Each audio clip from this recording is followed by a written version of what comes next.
पवित्र कलाम अपने हाथों में उठाएं। जिनके पास पवित्र कलाम नहीं है उनके पास परमेश्वर नहीं है। तो आज जब आप यहाँ से जाएंगे, बाइबल जिनके पास नहीं है वो ब्रदर साजन के साथ मिलें, बाइबल को लेकर जाएं और अपने साथ उसे हमेशा रखें। चाहे उसे खोलने की ज़रूरत है या नहीं है, लेकिन जब भी आप परमेश्वर के भवनों में जाएं या किसी भी बंदगी में जाएं, अपना हथियार अपने संग लेकर चलें। अपने पवित्र कलाम को अपने हाथों में ऊंचा उठाएं, मेरे साथ अंगीकार करें। प्रभु यीशु मसीह, मैं इस वचन से प्रेम करता हूँ। जो बातें इसमें लिखी हैं, मैं आज से अब से इस पर चलूंगा। आज मैं विश्वास करता हूँ, मैं आया नहीं बल्कि लाया गया ताकि इस वचन को सुन सकूं। और मैं विश्वास करता हूँ आज का वचन मेरे जीवन में 100 गुना फलों को लेकर और कोई अंधकार की शक्ति इस वचन को मुझसे चुरा न सके। प्रभु यीशु के सामर्थ्य नाम में हम मांगते हैं, आमीन, आमीन। स्वागत है चर्च जीवित परमेश्वर की जीवित हजूरी में आपका, जहां से आप सेम वापस नहीं जाएंगे। आमीन। एक बात पिछले दिनों मैंने आपसे कही थी कि जो आपके चाहे 1000 लोग जो हैं वो दोस्त हैं, चाहे अन्य जाति के ना हो, चाहे मसीही ही लोग हैं, लेकिन एक बात याद रखना, जो परमेश्वर का सगा नहीं वो आपका भी सगा नहीं। हालेलुया। ऐसे आप देखोगे कि कोई परमेश्वर का सगा है या नहीं है जब बात उसके वचन पर अड़ने की और खड़ने की हो। आपसे वो चाहे जोर जोर से परमेश्वर का नाम ले रहा हो, आपके पास बैठा हो और हालेलुया जोर से बोल रहा हो, आमीन आमीन जोर जोर से बोल रहा हो, लेकिन जब परमेश्वर के वचन पर चलने की बात आए, पीछे हट जाए या कहे छोड़ पड़े। और याद रखना, जो परमेश्वर का सगा नहीं है वो आपका सगा नहीं हो सकता। आप उसे बताएं कि भाई बाइबल ये कहती है, मानना ना मानना उसका प्रेम है, लेकिन अगर कोई ऐसे ही चल रहा है उसकी संगति से परे हो जाएं, अगर अपने आप को फलवंत देखना चाहते हैं। आमीन।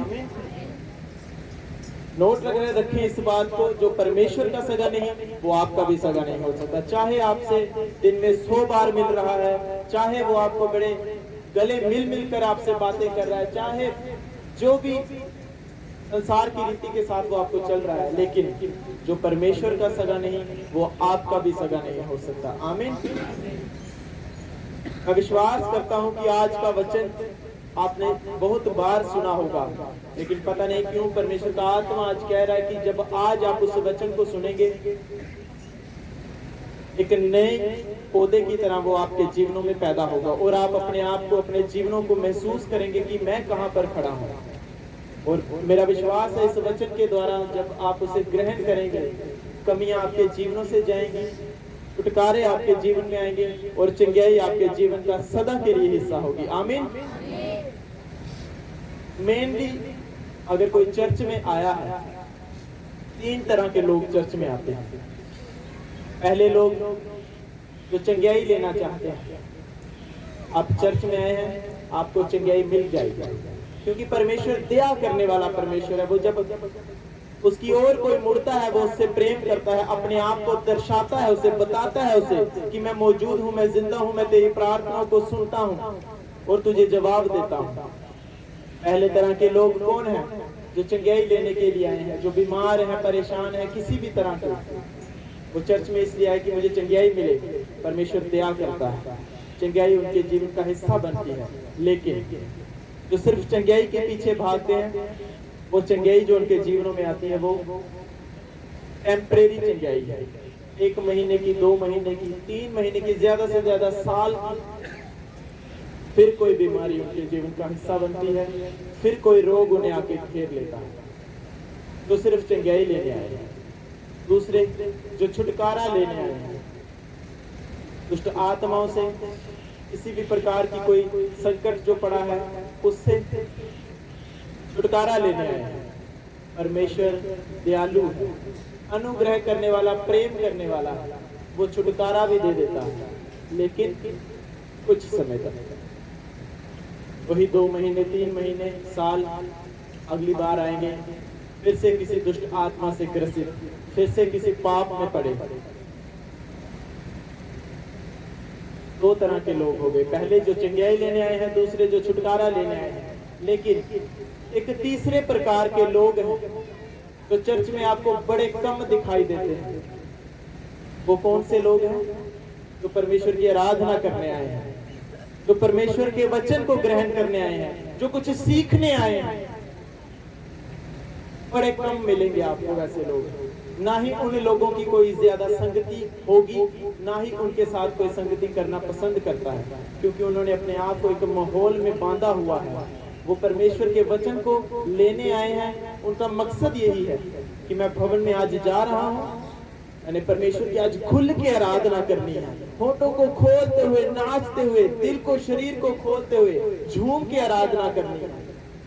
आज जो वचन बताया जाएगा मैं उसे नोट करूंगा, उसे सीखूंगा और उसे अपने जीवन के साथ मैच करूंगा। क्या मेरे जीवन में ये बातें हैं? क्या मेरे जीवन में ये कमी है? अगर वचन सुना है, मुझे ये कमी छोड़नी है, क्योंकि मुझे परमेश्वर का मसा लेना है, ग्रेस लेनी है, उसके अभिषेक में मुझे बढ़ना है। ये तीसरे प्रकार के लोग हैं जो चर्च में बड़े कम आपको दिखेंगे। लेकिन जो इस प्रकार के लोग हैं, उनके जीवनों में चंगाई हमेशा रहती है, छुटकारे हमेशा रहते हैं, आशीषें हमेशा रहती हैं। और एक प्लस चीज उनके जीवनों में होती है कि वो ये चंगाई, वो छुटकारा, वो आशीषें दूसरों को भी देते हैं। आमीन। अपने आप को इन 3 चीजों में पहले डालें कि मैं क्या करने आया हूँ चर्च में। जो वचन को ग्रहण करने आया है, सच्चे मन से आराधना करने आया है परमेश्वर से, चंगाई और छुटकारा मुफ्त में उनके जीवन का हिस्सा होती है। हालेलुया। अपने आप को देखना है कि मैं कौन से नंबर पे मैं हूँ, और अगर मेरे को चंगाई मिलती है तो मुझे दूसरा रोग क्यों हो जाता है? इसका मतलब आप चंगाई के पीछे भाग रहे हो। मिलेगी चंगाई, परमानेंट नहीं मिलेगा, छुटकारा परमानेंट नहीं। अगर वचन से प्रेम नहीं है, आराधना नहीं करनी है, पवित्र आत्मा अगर आपके जीवनों में है, सबसे बड़ी निशानी पवित्र आत्मा की एक है। ये नहीं है कि आपको परमेश्वर के दास ने छुआ और अलग अलग प्रकार से मैनिफेस्ट हो रहा है। वो एक सामर्थ्य है जो परमेश्वर की आपके ऊपर उतर रही है। किस लिए उतर रही है? इसका मतलब ये नहीं है कि वो जस्ट ऐसे कोई मजाक है, नो, बल्कि आपके ऊपर परमेश्वर सामर्थ्य जब उतेरता है, वो आपको भर देता है, मतलब आपकी टंकी वो फुल कर देता है। लेकिन वो आप उस ग्रेस को, उस अनॉइंटिंग को, जो सामर्थ आपके ऊपर उतरी, आप जब बाहर आगे जाते हो, जब संसार में घुल गिर जाते हो, वो मत आपका, मतलब आपकी गाड़ी में तेल डाल तो दिया, लेकिन आपने वहीं पर गाड़ी खड़ी करके ऑन करके उसका धुआं निकाल दिया। वो ना आगे गई ना पीछे गई, लेकिन उसका तेल वहीं पर खत्म हुआ। मतलब कि वो किसी दूसरे स्थान तक पहुंचने, उस गाड़ी का इस्तेमाल ही नहीं हुआ। अपने आप को देखना है, मैं क्या लेने आया हूँ? चंगाई, छुटकारा। अगर आप चंगाई लेने आए हैं तो सिर्फ चंगाई ही मिलेगी, छुटकारा लेने आए हैं तो छुटकारा ही मिलेगा। लेकिन अगर आप वचन लेने आए हैं, इसकी शिक्षा को लेने आए हैं, इसके पीछे के गहरे भेदों को लेने आए हैं, परमेश्वर की खुले मन से आराधना करने के लिए आए हैं, तो चंगाई, छुटकारा मुफ्त में आपको मिलेगी। आमीन। तो इन चीजों को याद रखना है, अगर कमी है तो उसे दूर करना है। हालेलुया। तो आइए आज के वचन की ओर चलते हैं। मरकुस 4 उसकी 3 से लेकर 9 आयत। नोट करना सब। मैं कहता हूं कि आपने ये वचन चाहे 1000 बार सुना होगा, लेकिन आज इसके पीछे का जो गहरा भेद है, जो इसके पीछे की आज महत्वपूर्ण जरूरी बातें हैं, अगर आपने वो पकड़ ली, आपके जीवन सेम नहीं रहेंगे आगे वाले। हालेलुया। मरकुस 4 उसकी 3 से लेकर 9 आयत मैं पढ़ूंगा, आप सब सुनोगे। परमेश्वर का वचन कहता है, प्रभु यीशु मसीह ने कहा, सुनो, देखो, एक बोने वाला बीज बोने के लिए निकला, और बोते समय कुछ तो मार्ग के किनारे गिरे, कुछ तो रास्ते पर गिरे, और पक्षियों ने आकर उसे चुग लिया। और कुछ पथरीली भूमि पर गिरा, जहां उसको बहुत मिट्टी ना मिली, पर गहरी मिट्टी ना मिलने के कारण जल्द उग आया, और जब सूर्य निकला तो जल गया, और जड़ ना पकड़ने के कारण सूख गया। कुछ तो झाड़ियों में गिरा, और झाड़ियों ने बढ़कर उसे दबा दिया, और वह फल ना लाया। परंतु कुछ बीज अच्छी भूमि पर गिरा और उगा, और बढ़कर फलवंत हुआ, कोई 30 गुना, कोई 60 गुना, तो कोई 100 गुना फल लाया। और उसने कहा, जिसके पास सुनने के लिए कान हो वो इसे सुन ले। आमीन। मरकुस 4:3 से लेकर उसकी 9 आयत मैंने पढ़ी, आपने नोट किया। इसके गहरी चीजों को अब समझना है हमें, क्योंकि हमने सुन तो लिया, आपने वचन पढ़ तो लिया, लेकिन परमेश्वर इस वचन के जरिए आपसे बात क्या करना चाहता था शायद आज तक पता ना चला। लेकिन आज मैं कहता हूं, जब आप Bluetooth disconnected. पवित्र आत्मा है जो आज आपसे बात करेगा, मैं जस्ट एक माध्यम हूं आज उसकी बातों को आपको बताने के लिए। और मेरा विश्वास है वो गहरा वेद जो परमेश्वर ने मुझे दिया, जब आज आप सुनोगे, आप अपने आप को देखोगे कि मैं कहां पर खड़ा हूं, और जिस मुकाम पर मैं क्या जाना चाहता हूं वो मुझसे कितनी दूर है। हालेलुया। तो यहाँ बात क्या हुई कि एक बीज बोने वाला, बीज लगाने वाला बीज निकालने के लिए निकला। बीज बोने वाला कौन है? यहाँ पर बीज बोने वाला है परमेश्वर, या फिर जो उसका सुसमाचार आपको सुना रहा है, या उसकी बातें जो आपको बता रहा है जन, कोई व्यक्ति, परमेश्वर का दास। बीज बोने वाला वो है, कौन है? पहला तो परमेश्वर, बीज बोने वाला पहला परमेश्वर है। दूसरा ये हो सकता है कि जो आपको वो वचन बता रहा है, जो उसकी गहराई आपको बता रहा है, दूसरा वो है। तो परमेश्वर का वचन यहाँ कह रहा है कि एक बीज बोने वाला, बीज लगाने वाला, बीज निकालने के लिए निकल गया और फेंकने लगा बीज को। अब बीज क्या है? परमेश्वर का वचन। और जो धरती यहाँ बताई जा रही है वो कौन सी है? आपका दिल। हालेलुया। बीज बोने वाले ने मुट्ठी में बीज पकड़ा और चलो खेत में आ गया, बीज फेंकने लगा। पहला बीज फेंका, कुछ बीज गिर गया रास्ते के ऊपर, जैसे आप खेत को देखते हैं वो उसकी बन्नी के ऊपर गिर गया। और बाइबल कहती है जो बीज बन्नी के ऊपर गिरा, पक्षी आए उसे चुग कर ले भी गए। दूसरा बीज रास्ते के किनारे गिर गया, जहां पर गाड़ियां गई निकली, वो बीज फिर से दब गया। तीसरा बीज गिरा पथरीली भूमि पर, तीसरा गिरा झाड़ियों पर, दूसरा गिरा पथरीली भूमि पर, तीसरा गिरा झाड़ियों में। खेत के किनारे जब एक खेत है, कई बार वहां पे झाड़ियां लगी होती है, और बीज डालने वाला तो सारी जगह वो नहीं ये सोचता कि उस कोने को छोड़ दूं या इस कोने को छोड़ दूं, कि मैं इस सेक्शन में बीज, इस सेक्शन में ना मैं किसी को वचन के बारे में बताता हूं, मैं इसको बताता हूं। नो, बीज बोने वाला बीज पकड़ के सारी जगह पे खलेर रहा है। लोगों का मन जो भूमि है वो बीज कैसे ग्रहण कर रही है। कईयों का मन कैसा है? रास्ता। कईयों का मन पथरीली भूमि, कईयों का मन झाड़ियों वाला, कईयों का उत्तम भूमि। हालेलुया। बीज बोने वाला बीज लेके निकला, फेरा, सबको वचन सुनाया। कुछ बीज गिर गया रास्ते के ऊपर, कुछ पथरीली भूमि के ऊपर जहां मिट्टी नहीं थी, सिर्फ पत्थर ही पत्थर थे। तीसरा बीज गिरा झाड़ियों में, जहां मिट्टी भी थी लेकिन झाड़ियां थी।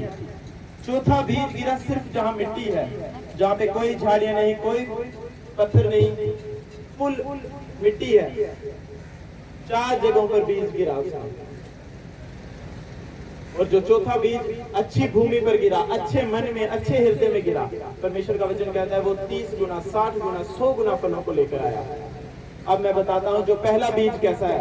मैंने आपको बताया बीज क्या है, यहाँ पर परमेश्वर का वचन जो मैं आपको बता रहा हूँ। परमेश्वर का वचन ये एक बीज की तरह भी कार्य कर रहा है। बीज फेंक रहा हूँ मैं, बीज फेंक रहा हूँ। जब मैं आपको प्रचार कर रहा हूँ इस चीज के बारे में, मैं बीज फेंक रहा हूँ।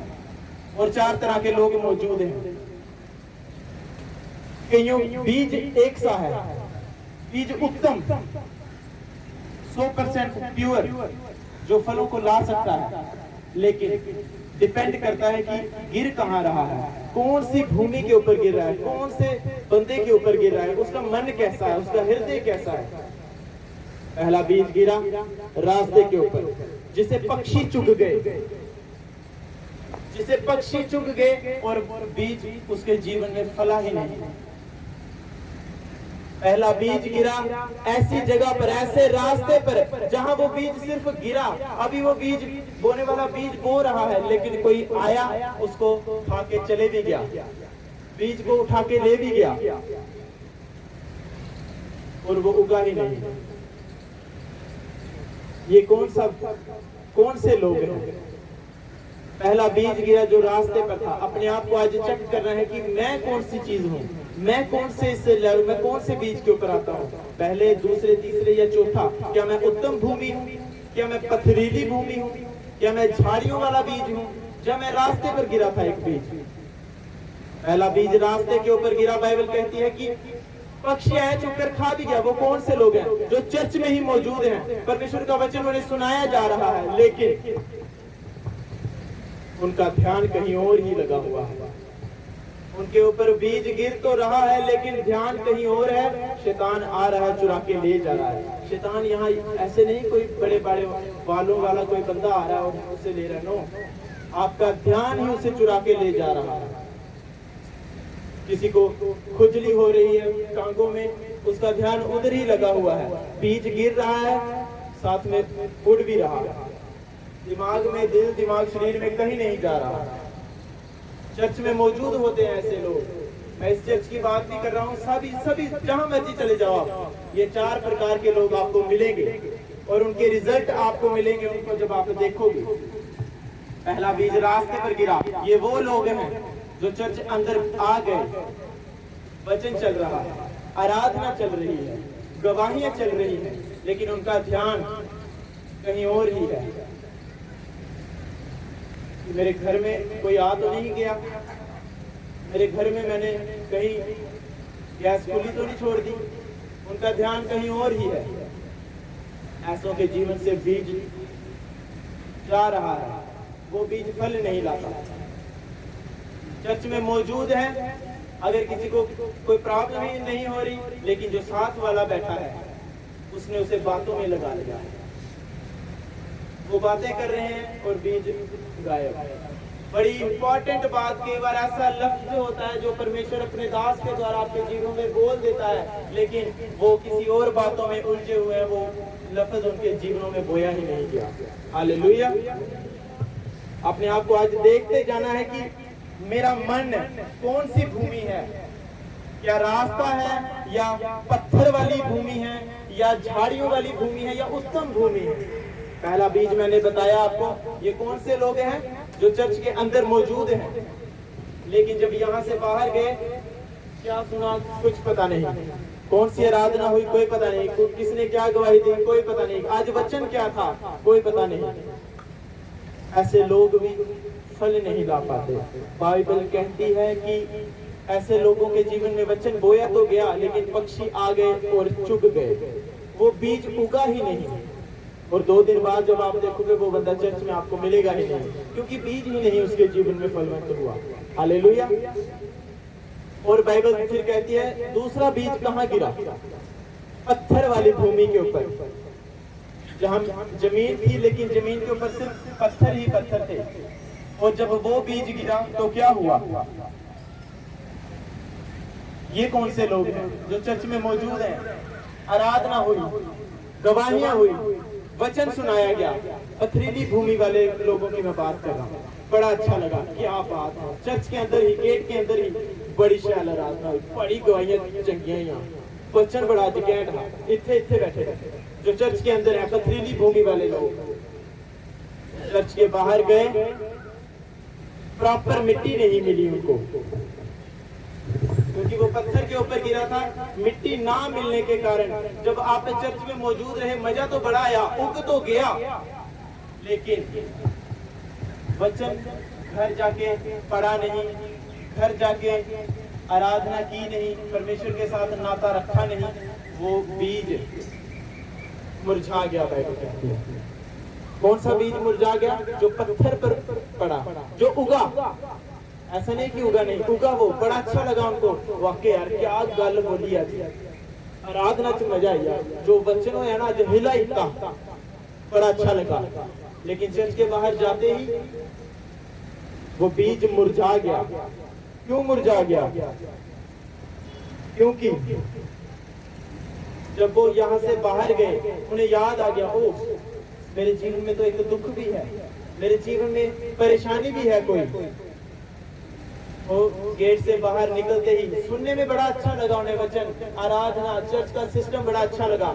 लेकिन जैसे चर्च से बाहर गए, दुख, परेशानी, मुसीबतों ने उन्हें घेर लिया और वो बीज प्रॉपर मिट्टी ना मिलने के कारण, बाइबल कहती है, लेकिन जो पत्थर के ऊपर जो बीज गिरा, वो पूरी मिट्टी ना मिलने के कारण, पानी ना मिलने के कारण वो मुरझा गया बीज, वो उगा ही नहीं, मतलब वो फैला ही नहीं। अब प्रॉपर मिट्टी क्या है, प्रॉपर जल क्या है? वो ये है कि उन्होंने फिर उसको उगाने के लिए, उस बीज को उगाने के लिए प्रार्थना भी नहीं की, वचन भी नहीं पढ़ा, चर्च की संगति भी नहीं की, सेवा में कोई हिस्सा नहीं दिया। जब तक चर्च के साथ, चर्च के अंदर थे, वचन सुना, बड़ा अच्छा लगा, लेकिन उस बीज को बढ़ाने के लिए मेहनत नहीं की। ये दूसरी तरह के लोग हैं। पत्थरीली भूमि पर जो बीज गिरा, बीज सेम गिर रहा है, दूसरा पत्थर वाली भूमि पे गिरा है, पत्थरों के ऊपर वो उग तो गया जब तक वो चर्च के साथ जुड़ा था, लेकिन जब घर गया, उस बाइबल बता रही है कि उसको मिट्टी नहीं मिली, प्रॉपर पानी नहीं मिला। प्रॉपर मिट्टी, पानी क्या है? वचन। प्रार्थना नहीं की, आराधना नहीं की, घर जाके यहाँ से गए, फिर संडे आए बाइबल लेके, उन 6 दिनों में कोई परमेश्वर के साथ नहीं रिश्ता आपने जोड़ा, कोई भी वचन, बाइबल तक नहीं खोली, कोई परमेश्वर की हुजूरी की बातें नहीं की, कोई परमेश्वर के बड़े कामों को अपने जीवन में जो हुए लोगों को नहीं बताया, और ऐसा ही चलता रहा। और एक दिन ऐसा आ गया, वो बीज भी सूख गया। हालेलुया। अपने आप को आज देखते जाना है कि मेरा जीवन कौन सी भूमि के साथ मैच कर रहा है। तीसरा बीज गिरा कांटे वाली झाड़ियों के ऊपर, जहां पर मिट्टी तो थी, पत्थर नहीं थे, मिट्टी में वो बीज गिर गया, उग भी गया, उगा यहाँ तक आ गया, लेकिन ऊपर झाड़ियां थी। जब झाड़ियां उसके ऊपर आ गई तो वो दब गया। अपनी ग्रोथ करना चाह रहा था, लेकिन वो बढ़ नहीं पाया। क्यों नहीं बढ़ पाया? क्योंकि उसके ऊपर क्या था? झाड़ियां थी, किसी भी प्रकार की हो सकती हैं।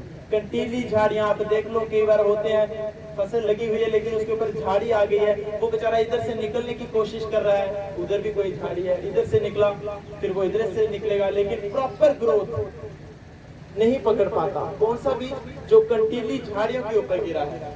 ये कौन से लोग हैं? अब बीज बोने वाले ने बीज फेंका, गिरा कांटे वाली झाड़ियों के ऊपर, वो नीचे चले गया, जमीन में गिरा, प्रॉपर उसको मिट्टी भी मिली, पानी भी मिला, लेकिन जब वो उगा, झाड़ियां उसके ऊपर आ गई, दबा लिया।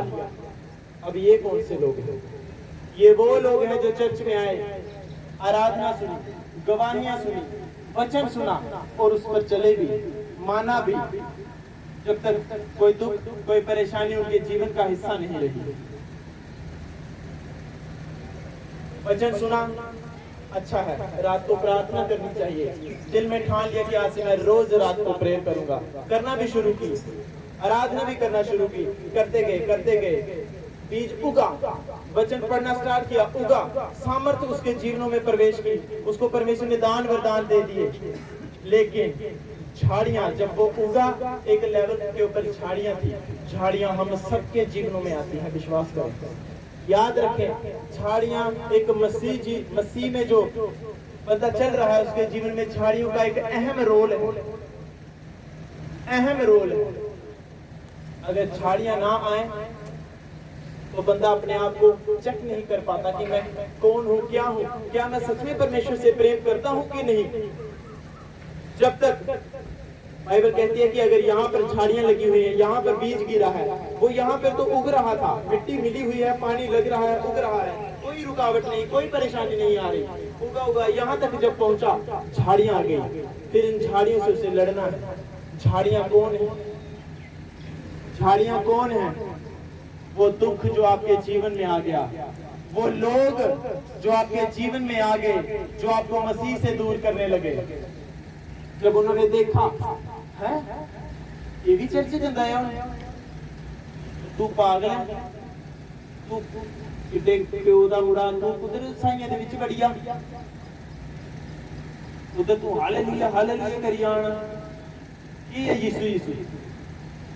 ऐसे लोग फिर झाड़ियों के रूप में आपके लाइफ में आ गए। आप उग तो रहे थे, बड़े अच्छे उग रहे थे, वो कोई गल नहीं यार, खाई ले लंगर प्रसाद, फिर क्या उन्हें एक मेरा पता लगा, अरे यार चर्च वालों को क्या लेना देना है कि आप लंगर प्रसाद खा रहे हो, संसार के रीति रिवाजों को कर रहे हो, परमेश्वर तो देख रहा है आपको।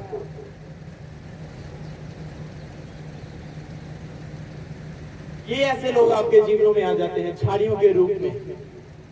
कोई बात नहीं, सब एक है, तू उधर भी चले जा, उधर भी चले जा। अगर सब एक है तो सबको आप जाने क्यों नहीं दे रहे? क्यों जब आप चर्च में आ रहे हो फिर लोग आपको मना करते हैं कि इधर नहीं जा? आप चर्च आने से पहले हजारों जगह पर गए होंगे। चर्च आने से पहले मैं कहता हूं आप 1000 जगह पर गए होंगे जहां पर आपको लोगों ने कभी नहीं रोका, कभी नहीं टोका। बड़े से बड़े लिखे लोग ने भी आपको नहीं रोका, गंदे से गंदे लोगों ने भी आपको नहीं रोका जब आप चर्च नहीं आए थे। लेकिन जैसे ही आप चर्च आना शुरू हुए, ऐसे ऐसे लोगों के मुंह खुल गए आपके विरुद्ध, जिनको संसार का कोई ज्ञान नहीं, जिनको जीवन का कोई ज्ञान नहीं, जिनको अपनी जीवन का पता नहीं कि मैंने क्या करना है, वो तक आपको आपसे लड़ने आ गए, आपको समझाने आ गए कि चर्च नहीं जा, धर्म बदली देते, ये नहीं करन देंगे, वो नहीं करन देंगे। ऐसी क्या नफरत है चर्च आने में?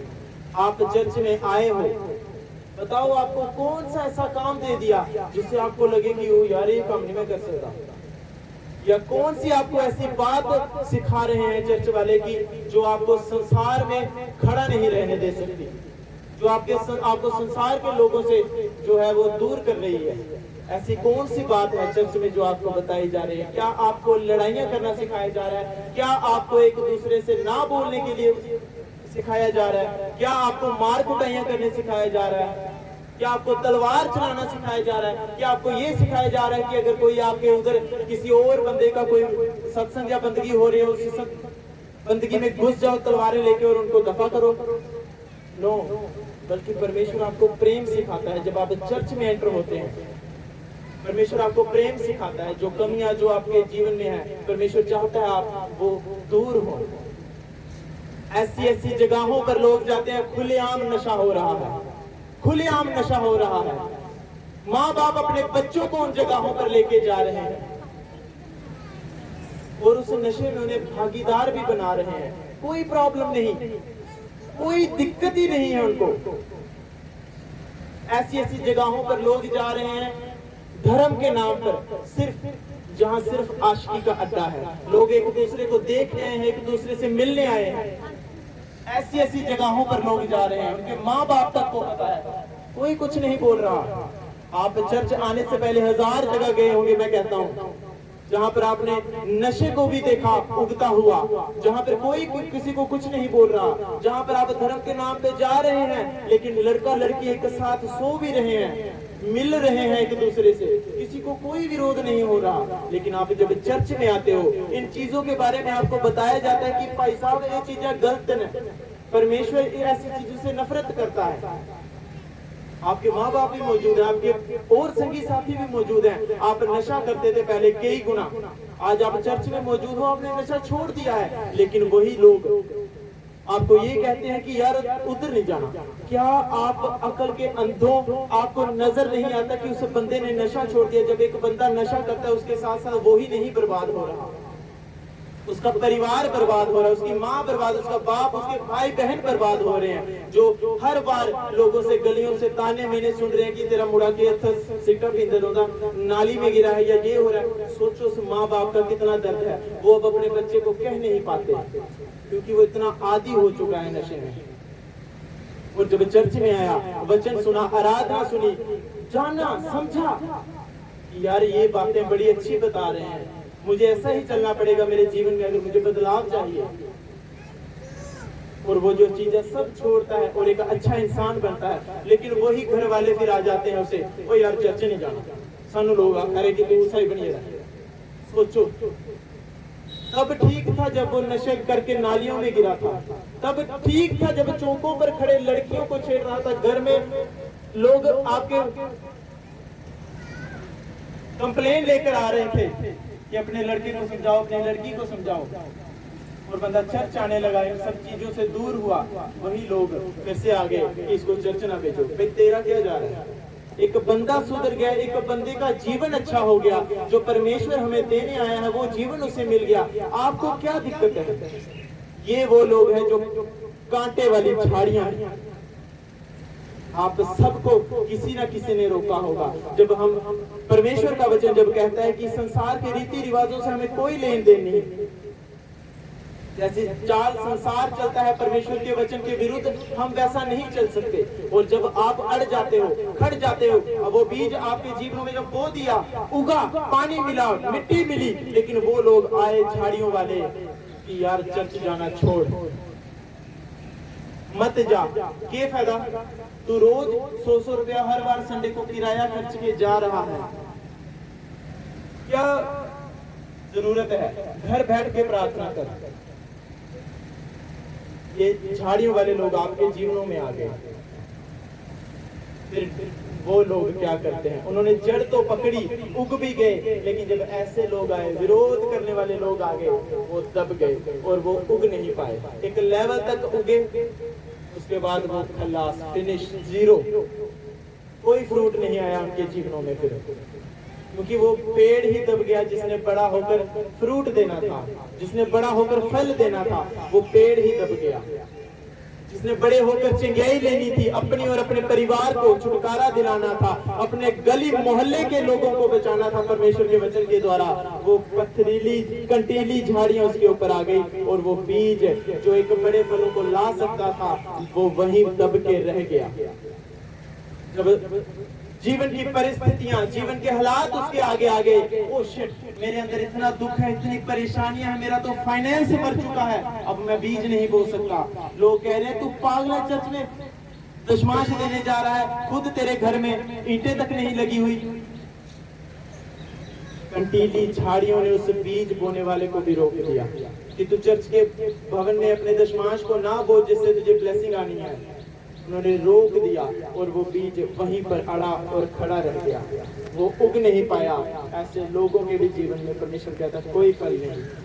3 बीज गिर गए, रास्ते में गिर गया, वो वहीं पर मर गया, पक्षी चुग कर ले भी गए, कोई पता ही नहीं। दूसरा गिरा पथरीली भूमि पर, उगा, बाहर गए, सड़ गया, मिट्टी नहीं मिली, पानी नहीं मिला, प्रार्थना नहीं की, आराधना नहीं की, वचन नहीं पढ़ा, वो भी जीरो। तीसरे जिन्होंने प्रार्थना भी की, वचन भी पढ़ा, उगे भी, लेकिन जब कोई विरोध करने के लिए उठा वो वहीं पर दब गए। उन्होंने परमेश्वर के वचन को नहीं आगे रखा।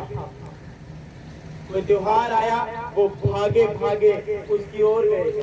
परमेश्वर का वचन क्या कह रहा है उस चीज के बारे में? अगर तो कहता है, आपको अनुमति देता है, करो, खुल के डंका बजा के करो। अगर नहीं कहता तो रुको, कंट्रोल करो। अगर आपको नहीं पता है तो अपने भाइयों बहनों से पूछो जो मसीह में वचन की समझ रखते हैं, क्या मुझे ये चीज करनी चाहिए या नहीं करनी चाहिए वचन के अनुसार। लेकिन ये पथरीली कंटीली झाड़ियां जब आती हैं रिश्तेदारों के रूप में, दोस्तों के रूप में, गली मोहल्ले वालों के रूप में, जब आपके जीवनों में वो आती हैं, आप दब जाते हो, आप प्रॉपर फ्रूट नहीं ला पाए। क्योंकि झाड़ियां आपके जीवनों में आ गई। फिर क्यों है यार, एक गिलास पैग ला लिया तो क्यों है? लोग कहते हैं कि एक बार ला लो पैग, फिर क्यों या, एक बार कर ले फिर क्यों या। आत्मा शोकी तो होता है, बाइबल कहती है। जब आप ऐसा कोई काम करते हैं जो परमेश्वर ने आपको करने से मना किया है, जब आप ऐसा काम करते हैं, वो पवित्र आत्मा आपसे नाराज होता है, दुखी होता है, परेशान होता है। एक बार लाला यार भैया, मैं कहता हूं आप लोग बताओ, साल में आपका एक एक्सीडेंट हो जाए चलेगा? साल में आपकी एक बार बाजू टूट जाए चलेगा? अगर आप ये नहीं चाहते तो सोचो, अगर आप अपने शरीर का एक्सीडेंट नहीं होने देना चाहते तो आप अपनी आत्मा का एक्सीडेंट कैसे होने देना चाहते हो? साल में एक बार एक पैग लगा लेते हैं, जिस दिन एड़ा दिन आता उस दिन मैं शराब पी लेना। आपकी बाजू जब टूट गई एक साल में एक एक्सीडेंट के द्वारा, वो फिर 4, 5, 6 महीने आपको उस बाजू से आप काम नहीं ले सकते। अगर आपकी टांग टूट गई तो आप कई महीने फिर चल फिर नहीं सकते। डिपेंड करता है आपने कौन सा पाप कर दिया, कौन सा अंग आपका टूट गया, क्या जीवन में मुसीबत आ गई। पथरीली कंटीली झाड़ियों की वजह से ये मुसीबतें आपके जीवन में आई, जिन्होंने आपको परमेश्वर के वचन पर चलने से रोक दिया। हालेलुया। फिर चौथे प्रकार का बीज गिरा उत्तम भूमि के ऊपर। जब वो बीज गिरा, बाइबल कहती है प्रॉपर मिट्टी भी मिली, खाद भी मिली, पानी भी मिला, और वो बीज एक दिन उगा और कोई 30 गुना, कोई 60 गुना, तो कोई 100 गुना फलों को लेकर आया। आमीन। एक बीज जब बोया गया, बाइबल कहती है जब उसको प्रार्थना उसने की, आराधना उसने की, परमेश्वर के वचन में बना रहा, अड़ा रहा, कांटेदार झाड़ियां भी जीवनों में आई, लेकिन उन झाड़ियों को पीछे किया, उन रिश्तेदारों का, उन लोगों को पीछे किया जो परमेश्वर के वचन पर उन्हें चलने से रोक रहे हैं। बाइबल कहती है जो अड़ा रहा, खड़ा रहा, वो बीज उत्तम भूमि पर गिरा। आपका मन वो उत्तम भूमि बने, 100 गुना फल लाने वाला। जब आज आप इस वचन को आमीन बोलकर ऊंचा रिसीव कर रहे हैं, आमीन, आमीन, वो उत्तम भूमि वाला बीज मैं कह रहा हूं, आपका मन आज वैसा बीज बन जाए। परमेश्वर से प्रार्थना करता हूँ वो रास्ते में ना गिरे, वो कंटीली झाड़ियों में ना गिरे, वो पथरीली जगह पर ना गिरे, बल्कि उत्तम भूमि पर गिरे। और ये वचन के द्वारा परमेश्वर आपको आज उत्तम फलों को लेकर आने के लिए ब्लेस करे। हालेलुया। उत्तम बीज, उत्तम भूमि अपने मनों को बनाना है। क्या मेरा हृदय, क्या मेरा मन, क्या वो मिट्टी, क्या वो जमीन जो मेरे दिल में है, कहीं पत्थर वाले बीज को तो नहीं ले रही? क्या मैं ऐसा तो नहीं, कोई मैं पथरीली जड़ी वाला बीज तो नहीं हूँ कि जब कोई मुझे आके बोलता है परमेश्वर के वचन से हट जा, ये चीज कर ले, तो मैं ये कर लेता हूँ? अगर आप कंटीली झाड़ियों वाले बीज हैं, आज से अपने जीवन से उन कंटीली झाड़ियों को निकालो, उखाड़ दो जड़ से। मैं कहता हूँ ऐसे लोगों को, ऐसे जनों को, ऐसे दोस्तों को जो आपकी ग्रोथ को रोक रहे हैं, और ऐसा बीज बनो जो आपके फ्रूट को बढ़ाए, ताकि एक बीज जो वचन का बोया गया, जब आप उत्तम हो जाओ, 30 गुना, 60 गुना, 100 गुना फलों को लेकर आओ। ये 30, 60, 100 गुना फल कौन ला सकता है? जो अड़ा रहता है, खड़ा रहता है, परमेश्वर के वचनों पर चलता है। कोई भी त्योहार आ जाए वो परमेश्वर के वचन को पहल देता है। संडे कोई भी काम आ जाए वो पहल परमेश्वर के भवन को देता है। चाहे कैसे भी हालात आ जाए वो बोना नहीं छोड़ता। हालेलुया। उत्तम भूमि हमें बनना है, उत्तम भूमि अपने मन को बनाना है कि जब वचन का बीज जो गिर रहा है वो 100 गुना फलों को लाए बिना वापस ना आए। आमीन। ऐसे ही बीज जो हैं जब सही जगह पर गिरते हैं वो फलों को लाते हैं।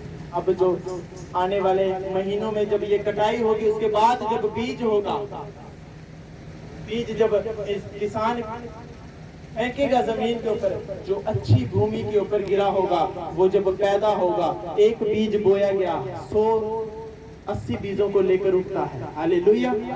80-100 बीज कौन से हैं वो? फिर उन जो चीजें निकली हैं वो भी बीज के रूप में कई बार काम करती हैं। जब ये वचन मैं आपको बता रहा हूँ, मैं एक बीज फलवंत हुआ, आप बीज फलवंत होंगे, आपके द्वारा और फलवंत होंगे, परमेश्वर का राज्य बढ़ेगा और उसकी महिमा बढ़ेगी। आमीन। अपने आप को आज इन वचनों के द्वारा जांचें, मैं कौन हूँ, मैं कहां पर खड़ा हूँ? क्या मैं रास्ता हूँ? क्या मैं एक पथरीली भूमि हूँ? क्या मैं एक कांटे वाली झाड़ियों के नीचे दबी हुई भूमि हूँ, या मैं फिर एक उत्तम भूमि हूँ? क्या मुझे जब कोई आके कुछ कहता है तो मैं मतलब उस चीज को फॉलो तो नहीं कर लेता जो परमेश्वर के वचन के विरुद्ध है? फिर आप उत्तम बीज नहीं है। क्या मैं यहाँ से बीज वचन जब सुनता हूँ मुझे आनंद तो बढ़ाता है, लेकिन जब मैं बाहर जाता हूँ, घर में कोई प्रार्थना, कोई आराधना, कोई नाइट प्रेयर नहीं करता मैं, आप भी उत्तम बीज नहीं है। उत्तम बीज कौन है? जो वचन को आज यहाँ से सुनकर जाएगा, घर पर इसे मनन करेगा, इसे याद करेगा और परमेश्वर से वाचा बांध लेगा, आज से मैं इसी वचन के अनुसार चलूंगा जब जब उसे सुनाया जाए, और अपने जीवन से उन कमियों को, उन घटियों को, उन कमजोरियों को दूर करूंगा जो परमेश्वर के वचन के द्वारा मुझे कही गई है। आमीन। फिर आप एक उत्तम जमीन बन सकते हैं और आपको फिर कोई नहीं रोक सकता 100 गुना फलों को लाने के बिना। हालेलुया। तो आप अपने आप को अब देख लें, मैं कौन सी भूमि हूँ। कोई भी भूमि हो, बनना कौन सा है? उत्तम भूमि बननी है, उत्तम जमीन बनना है, ताकि वचन जब हम उसे ग्रहण करें, पढ़ें, सुने, देखें, वो फल बिना लाए ना रहे। आमीन। एक किसान जब अब क्या करेगा, आपको जमीन तो दे दी, हालेलुया, एक जमीन तो आपको दे दी, और किसान अब उस जमीन के पास बैठा सोचे जाए 6 महीने बाद मेरी फसल होगी। क्या ये पॉसिबल है? क्या वो बीज बोए ना और फसल उगे? बाइबल कहती है जो बीज नहीं बोते उस जमीन पर ऊंट कटारे झाड़ियां उगती हैं, जो नष्ट करती है, जमीन की उपज को खत्म कर देती है। आपको पता है कि मैंने चर्च में जाना है, चर्च में जो मेरा पैसा बोया गया है वो सब चर्च के कामों के लिए लगाया जाता है, ना कि किसी इंसान के जीवन में जो है वो बोया जाता है। मैं आपको एक बात बताता हूँ कि इस चर्च में जब आप अपने जीवनों का जो दशमांश देते हैं, वो जब चर्च के पास आता है, चर्च उसे काउंट करती है, बैंक अकाउंट्स में वो जमा होता है, प्रॉपर एक बुक लगी हुई है जिसमें कितनी ऑफरिंग हुई है उसके ऊपर मोहर लगती है। फिर महीने के बाद वो जितना भी दशमांश इकट्ठा हुआ होता है उस चीज का दशमांश बनता है। जो आपने दशमांश दिया वो तो दिया, एक चर्च का दशमांश बनता है, जो महीने बाद वो दशमांश हम लेते हैं, अलग अलग चर्चिस में उसको बो देते हैं। आमीन। उससे क्या होता है?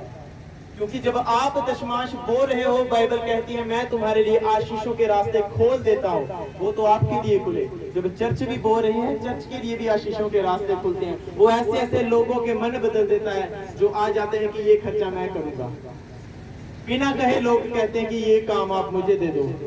परमेश्वर मन बदलता है। बाइबल कहते हैं जो भेंट देता है परमेश्वर उसके रास्ते खोल देता है, क्योंकि एक बीज जब बोया है। अब आप चाहते हो कि मेरे जीवन से कर्जा जाए, मेरे जीवन से दुख परेशानी बीमारियां जाए, मेरा फाइनेंस बढ़े, मेरी प्रमोशन हो। उस बहन की गवाही आपने सुनी, उसने क्या कहा कि मुझे बीज बोने का महत्व समझ आया। कहा मैं 500 रुपया कमाती थी, उसका दशमांश जब मुझे समझ आया 50 रुपया दशमांश बना, मैंने 50 रुपया देना शुरू किया। परमेश्वर ने उस सैलरी को बढ़ा दिया। उस सैलरी में भी अब अगर 600 मिला है तो 60 रुपए बना है, मैंने 60 दिया ना कि 50। वफादार रही परमेश्वर के वचन के साथ। जितना मेरा दशमांश था मैंने उतने ही दिया। और एक दिन क्या हुआ, परमेश्वर ने बंद रास्ते खोल दिए। अब सैलरी हमने उनसे पूछी नहीं कितनी है, आप अंदाजा लगा लो कि सरकारी जॉब मिल गई है तो मिनिमम सैलरी कितनी होती है, कई गुना बढ़ा दिया परमेश्वर ने उन्हें। आमीन। डैडी की आपने गवाही सुनी कि 6 दिन पहले कुछ भी नहीं, 2 दिन पहले कुछ भी नहीं, जो भी पैसे बचे थे वो भी बो दिए। परमेश्वर मददगार भेजता है, इंतजाम करने वाला परमेश्वर है। मैं सच कहता हूँ, जहाँ पर वो हमने फंक्शन रखा, रिश्तेदार हैरान हो गए, फोन कर करके पूछ रहे थे कि खर्चा तो है कि कितने रहा जाओ, कोहिनूर अली मिली कितने रहा। उनको यकीन नहीं हो रहा था कि ये लोग ऐसा अरेंजमेंट कर सकते हैं, अपने शहर को छोड़कर बाहर चंडीगढ़ में जाके ये प्रोग्राम अरेंज कर सकते हैं। और मैं खुद नहीं जानता वो अरेंजमेंट कैसे हुआ, कैसे परमेश्वर ने ईश्वरीय मददगार हमारे जीवनों में भेजे। क्यों भेजे? क्योंकि बोना कभी नहीं छोड़ा। हालेलुया। बोना कभी नहीं छोड़ा। और परमेश्वर कई बार परखता है। मैं कल ही सबको कह रहा था कि परमेश्वर इतना महान है जो उसके साथ जुड़े हुए हैं, चाहे वो कई बार गलती कर देते हैं, अगर तौबा करते हैं, पश्चाताप करते हैं, परमेश्वर फिर भी कहता है यार ऐ तो तुम मेरा ही पुत्र है, चल बरकतें मैं देनी है। वो लास्ट तक देखता रहता है, बंदा तौबा करे, घुटनों पे आ जाए, ये कर दे। डैडी कह रहे मैंने बीच में प्रार्थना करना छोड़ दी, ये चीजें करनी छोड़ दी, लेकिन अंत में यही समझ आया जब फिर भी काम नहीं बढ़ा तो जाना तो परमेश्वर के पास ही है, प्रार्थना तो उसी से करेंगे, उसी से मांगना है जो दे सकता है। और फिर जब वो फिर से उनके पास गए, परमेश्वर ने इंतजाम किए। आपके इंतजाम परमेश्वर आज से करेगा। हालेलुया। मैं कह रहा हूँ परमेश्वर आपके इंतजामों को आज से करेगा। चाहे जो भी है, आपके फाइनेंस नहीं है, आपकी बीमारियों में आप फंस चुके हैं, परमेश्वर इंतजाम करेगा और निकालेगा उन चीजों से, उन खड्डों से। वो ऐसी भेड़ है जब तक मर नहीं जाती वो उस गड्ढे से बाहर आने का प्रयत्न नहीं करती, प्रयत्न छोड़ती नहीं है। वो आपके मनों में ऐसा बल देगा, ऐसा सामर्थ्य देगा कि उन चीजों से परमेश्वर आपको निकालेगा और आप महसूस करोगे ये काम मेरा नहीं था, ना ही किसी बंदे का था, ये परमेश्वर ही था जिसने मुझे इस चीज से बाहर निकाला। आमीन। अपने बीजों को बोना है ताकि बड़ी फसल को काट सकें। अगर आप देख रहे हैं कि मेरे जीवन में ये काम हो, बीज नहीं बो रहे, आप जमीन को देखने वाले बंदे हैं जो देखे जा रहे हैं और उम्मीद लगाए बैठे हैं कि आज नहीं कल नहीं ये जमीन से फसल उगेगी। नो, बीज जब तक नहीं बोया जाएगा वो फसल कभी नहीं लाया जाएगा। आपको परमेश्वर ने एक भूमि दे दी, चर्च दे दिया कि ये मेरा पवित्र भवन है, यहाँ पर अपने दशमांशों को बोवो। भूमि आपको दे दी गई, बीज आपने बोना है अपने लिए, ताकि वो एक बीज जब आप बो वो 100-80,000 गुना बीजों को लेकर आए। आमीन। उठाओ अपने हाथों को बीजों के साथ सज्जन। परमेश्वर का वचन कहता है कि जो खुशी से बोता है परमेश्वर उसकी भेंटों को कबूल करता है। बाइबल कहती है चाहे आप रोते हुए आए हो आज परमेश्वर के भवन में बोने के लिए, लेकिन जब फसल काटने का समय आएगा आप हंस हंस कर फसल को काटोगे। आमीन। बाइबल कहती है आप चाहे सोच रहे हैं मेरे पास तो इतने ही पैसे बचे हैं और ये भी मैं दशमांश में दे दूं, आप रोते हुए बो रहे हैं, वायदा पूरा कर रहे हैं परमेश्वर के साथ। बाइबल कहती है जो रोते हुए बोते हैं वो हंसते हंसते कटनी को काटते हैं। आमीन। आज से जब आप बीजों को बो रहे हैं, मैं प्रार्थना करता हूँ परमेश्वर जितने जन तेरे राज्य में आज बीजों को बो रहे हैं परमेश्वर, जब इसकी कटनी को काटे, जब इसके फलों को देखे परमेश्वर, ये आनंद मनाए, ये खुशियां मनाए। इस बीज के द्वारा परमेश्वर इनके जीवनों में बड़ी गवाहियां उत्पन्न हो। परमेश्वर वचन कहता है जो भेंट देता है परमेश्वर उसके मार्गों को खोलता है, रास्तों को खोलता है। परमेश्वर आज के बीज के द्वारा इन सब के जीवनों से परमेश्वर जो तुझसे प्रेम करते हैं, चिंगारियों के, छुटकारे के, बरकतों के, आशीषों के रास्ते आज से अब से सदा के लिए इनके जीवनों में खुल जाए और तेरी महिमा बड़े पिता, तेरी महिमा बड़े पिता प्रभु यीशु के सामर्थ्य नाम में हम मांगते हैं। आमीन आमीन आमीन आमीन।